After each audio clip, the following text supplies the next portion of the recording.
Bismillahirrahmanirrahim. Assalamualaikum warahmatullahi wabarakatuh.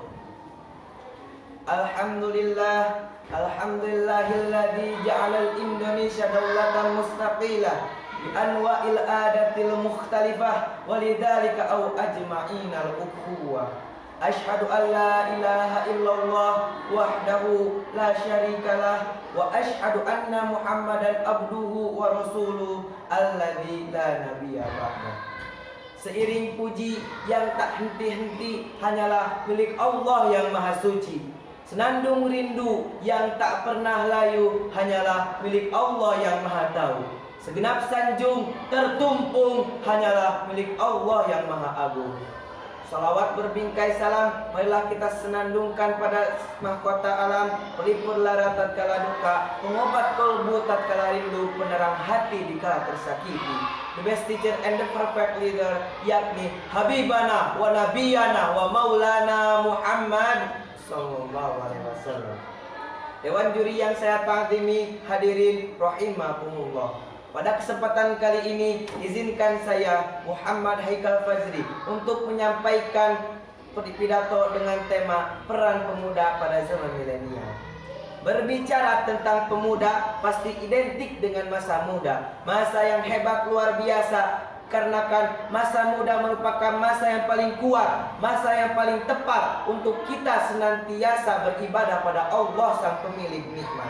Hal ini seirama dengan ulama ahli tafsir yang menyatakan dalam kitab tafsirnya, syabun wa huwa quwwatun ba'da tuham.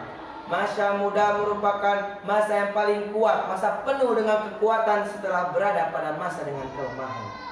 Pantas saja proklamator kita Bung Karno pernah mengatakan, berikan pada saya 10 pemuda, niscaya saya akan menggemparkan dunia ini dengannya.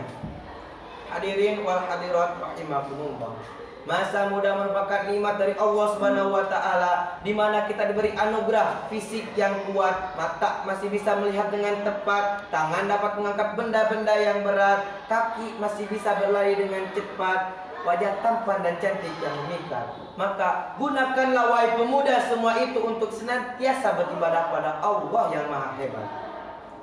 Hadirin rahimakumullah, namun sangat menyedihkan, memalukan, bahkan memilukan, dikarenakan pada zaman milenial ini tidak sedikit pemuda orang kaya, segala ada segala punya, yang istilahnya HP-nya Nokia, laptopnya Toshiba, motornya Ninja, mobilnya Tesla, kontrakannya di mana-mana, sawahnya lega, duitnya loba, setiap hari makannya di Ampera. Tetapi batinnya tersiksa, hatinya penuh dengan gegana, dikarenakan terjerumus pada jurang narkoba dan tergoda oleh rayuan wanita penggoda.